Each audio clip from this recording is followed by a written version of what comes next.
Hi everyone, this is Ashley W. And I'm Ashley M. And we're with the Gwinnett County Public Library. This is our program, Fanfiction Your Way, on how you guys can get started writing fan fiction. It's geared towards teens, but anyone can join. Yep, so please enjoy the show. You may be asking, what is fan fiction? So, fan fiction involves writing your own stories based off of fandoms you care about. So that could be Star Trek, Harry Potter, Riverdale, and even people write fan fiction about real life celebrities or bands. There are also multiple websites where you can do fan fiction. These are just a few, like Wattpad, fanfiction.net, Archive of Your Own, and there are also smaller channels, social media channels like TikTok, Twitter, etc. You may be wondering why you might want to try writing fan fiction instead of your own original fiction that you may have already started.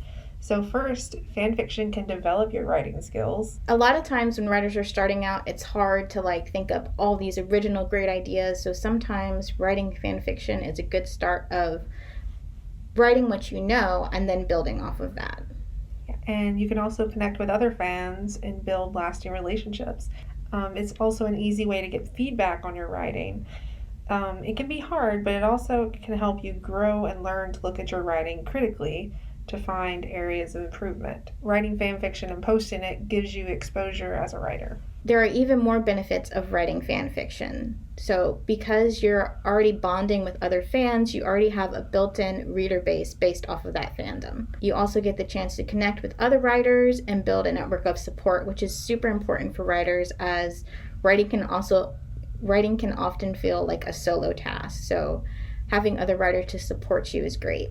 Because the fan fiction is so vast with different genres within it, it's usually a judgment-free zone where you can always find people who are interested in the same kind of content you are. Yeah, because there's so much variety to fan fiction, which you'll see in the coming up slides. There are tons of genres and mediums to choose from, whether that's a book series or a television show, or movies, or anime and manga, or celebrities, whatever floats your boat. It is a flexible writing style, so you can do crossovers where you have a character from Inuyasha showing up in an episode of Naruto. It's really up to you. There's a lot of freedom. Or you can stick close to the canon and kind of take the story in a direction you think it should have gone, or it could still go in. You can also play with tropes that you may see in literature or in other movies. However, with all those genres and different things you can do, you might encounter a lot of lingo or slang regarding fan fiction. And so these are just some definitions for you guys. Like AU is alternate universe, so if your story doesn't match that of the original work, in characters that stay true to who they are in the original work, and out of characters that are original to your story. Okay. One true pairing is also a popular one, where you're writing fan fiction based off an author's preferred couple or pairing. There's just fluff ones with very little plot. More terms related to potential couples in fan fiction is slash, regarding relationships that might not be explicitly represented in the original work. That can further be broken down into M/M, which means male and male romance, M/F, male and female romance, F/F, female romance. However, it can go beyond that to include non-binary or transgender characters as well. So I already explained what crossover is. Canon is what those facts that are already established in the show or movie. Like if something is canon, the authors will continue the story with those factors in mind. Mm-hmm. It plays directly into the plot going forward. So in these next few slides, we'll talk about writing tips for your fan fiction. So here are some general writing tips. When writing about a fandom, this kind of dates back to what Ashley said about what's canon. You want to be well-versed in the fandom, because picking up on those different facts or things that people are aware of will help the readers connect with you more and shows that you know your audience by these attention to details. In your writing, show how well you know the character and their relationships with each other. So if you're doing the one true pairing and there's like a special thing like their favorite flower or a particular scene, you want to be aware of that and have those kind of things built in where you're showing like the dynamics between the characters or even the characters who hate each other. We want to know like all those juicy details. While fan fiction is very free form, you do want to make sure that your story is still something that's going to be easy to read in terms of grammar and technical details. So things like run-on sentences where there's not really a period or it makes it harder to read, you want to be careful with that. So now drilling down more to tips on certain areas of fan fiction, we're going to go into character building. Even when you're playing with tropes, you want to make sure your characters stand out as individuals rather than cliches. Like, if they're a villain, they can't just be, I want to take over the world just because. You know, they need to have motivations behind why they're doing what they're doing to give your characters more depth. When writing your story, you might also want to choose how many characters you want to write, like what perspectives you're going to choose to follow. And that goes back to point of view, whether you're telling it from multiple characters' point of view or just one particular character that you really care about. Another note on point of views, so if you do choose to tell it from multiple characters' point of view, make sure that it's clear when you're changing characters' perspective as well as making sure they each have their own individual voice. So you can rely slightly on the character that's been canonized in the original work. Basically play off of, use the established character as your base, but if you're writing an AU story, you're kind of like redefining what the character is within that new alternate universe. Mm-hmm. Okay. So, things to consider when writing characters. What's their worldview? Did they have a difficult upbringing? And how does that affect them now? What's their goal? Are they trying to defeat aliens? Are they trying to rebuild the planet after a climate disaster? That'll help you shape where the story's going. Think of the characteristics you can give them that show how they relate to other characters and the world you've created. But you don't want to feel like the world was created for them. They are separate things. So the way I would interpret that is that the characters are the people we're following, but they need to be reacting to the world authentically. Another way to help you shape your characters a little more is consider creating specific details, a quirk or special quality for the characters that help readers get a sense of their personality. And this is more than them being a klutz. Sometimes you need to think a little bit deeper. Think about people you know and things that make them unique. Or if someone is a klutz, why? Is it because they are insecure? Is it because they daydream a lot? You know, there has to be a little more depth than just falling in the middle of a meet cute or something. Yeah. So you can definitely pull from people you know, though. Next, we will talk about aspects of plot. So some people might not even be quite as familiar with the word plot, but it's basically the story arc. So how the story is playing out. Here is a diagram of what a typical story arc looks like. So it begins with like exposition or the opening where we're like setting the scene and first finding things out. And then from there, it escalates to like the incident that like sets everything in motion. And then we have the tension building till you reach the climax or like the big battle or something. And then that goes down into kind of resolving the final issues of the novel until we reach the resolution. So you don't always have to follow the specific story arc, but this is typically how, like, if you were starting out in like a creative writing class, they would break it down for you. Yeah. And it can also happen in smaller instances with small plots taking place along the way to the major plot. And you can probably take a look at some of your favorite books to see how they shape this and how they take this and make it their own as well.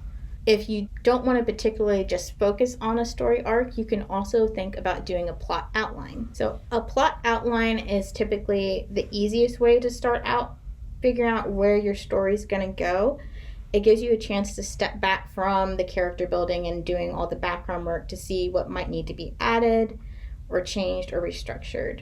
Plot outlines can also come in various types. So it could be a simple synopsis where it's just like a page or two of a general idea of what's going to happen. You can divide it up into chapters, or it can just be you adapting the story arc for yourself.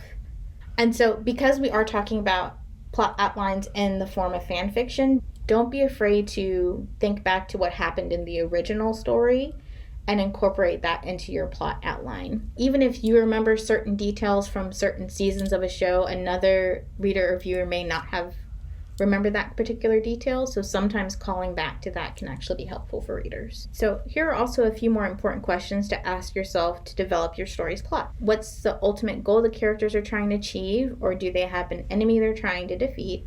Going a little bit back to character, how their personality guides their decisions in the story. If you have the insecure, klutzy character, they might make a fatal mistake that changes where the story's going. If your fanfic is based on a romance or the one true pairing, what's standing in the way of them being together? How will they overcome it? And then also world building. We're going to talk about that a little more. So how will the elements of your world building help develop the plot? We're going to talk a little bit about world building.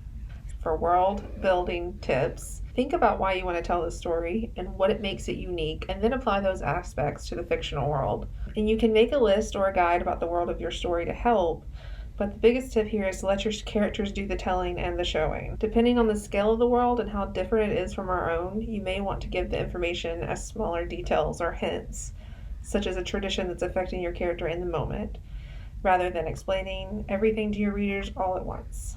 Some things about your world won't be expressed, but if you know the background of the world, you'll be better able to share that through your writing. Areas of focus for world building could include social hierarchies, customs or traditions, technology, food, things like that.